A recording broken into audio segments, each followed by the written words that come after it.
तुम ना कभी भी ये मत देखने जाओ कि मंत्र जाप के क्या फायदे होते हैं, विष्णु सहस्त्र नाम पाठ के क्या फायदे होते हैं, गायत्री मंत्र के क्या फायदे होते हैं। ये सब देखने में, ये सब पढ़ने में तुम अपनी बुद्धि मत लगाओ।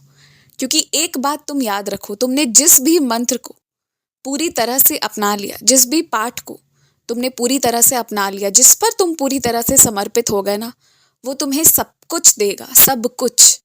चाहे बात सुख समृद्धि की हो, रक्षा करने की हो, मानसिक शारीरिक हर तरीके से, चाहे बात धन प्राप्ति की हो, चाहे बात अच्छे से प्रतिष्ठित बनकर रहने की हो, चाहे पारिवारिक रिश्ते से जुड़ी कोई भी बात हो, कैसी भी बात हो, हमेशा तुम्हारी रक्षा ही होगी। तो इसलिए ना, कभी भी उनके फायदे नुकसान इन सब चीज़ों में मत पड़ो। यदि तुम्हारा मन साफ है, सात्विक तरीके से सब कुछ करते हो, तो अच्छा ही होगा। पूजा पाठ लालच में आकर मत करो, इच्छा रख कर करो। लालच और इच्छा में बहुत फर्क होता है, इस बात को समझो। और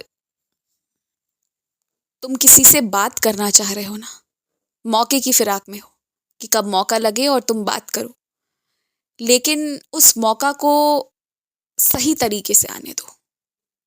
थोड़ा सा रुक जाओ, मेरे कहने पर रुक जाओ। सही समय आएगा तो तुम अपनी बातें रखना। क्योंकि अगर बातें कड़वाहट से शुरू होंगी ना, तो संभवतः कोई एक दूसरे की बात समझना ही नहीं चाहेगा। इसलिए मन को शांत रखकर, अपने क्रोध को परे रखकर बात करना। अभी थोड़ा रुक जाओ। और तुम्हें पता है, तुम्हारा हृदय बहुत कोमल है। तुम्हें ना वैसे तो सबसे लगाव होता है, पर वो बाहर बाहर से होता है। लेकिन जिन लोगों से तुम्हारा बहुत ज़्यादा लगाव हो जाता है ना, जिनसे सच में प्रेम करना शुरू कर देते हो, तो फिर तुम उन्हें खोने का डर अपने मन में पाल बैठते हो। और तुम्हारे इसी बात का फायदा भी बहुत लोग उठाते हैं, और इस तरह से वो अपने काम भी करवा लेते हैं। एक बात समझो, रही बात मिलने बिछड़ने की ना, तो जब जो होना होगा ना, वो तो होकर ही रहेगा। जो मैंने लिखा है उसे कोई नहीं मिटा सकता, वो तो होगा ही।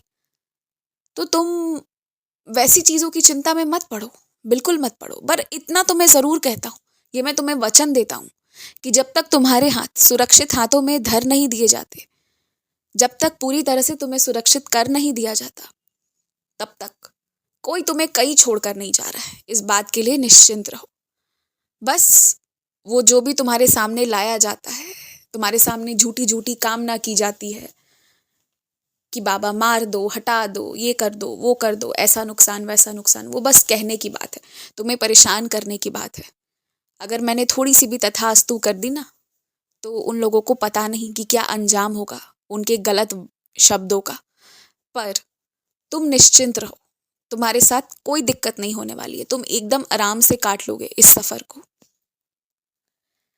और पता है क्या, तुम कितनी भी कोशिश कर लो ना, किसी का सहारा बनने की, किसी को साथ देने की, किसी को मजबूत खड़ा करने की, पर जो इंसान खुद ही मजबूरी चुन रहा है, जो इंसान खुद ही खड़ा होना ही नहीं चाहता, या ये समझ लो कि जो गलत का ही साथ देना चाहता है, तो कितनी बार खींच खींच कर तुम उसे सच्चाई के पक्ष में लाओगे? कोई फायदा नहीं होने वाला है ये सब करके। जो गलत के रास्ते पर अब अपना मन बना ही लिए है ना कि वो चलेंगे, तो अब तुम उसमें दखल अंदाजी मत करो। वो उनका चुनाव है, वो उनकी मन, वो उनके कर्म होने वाले हैं।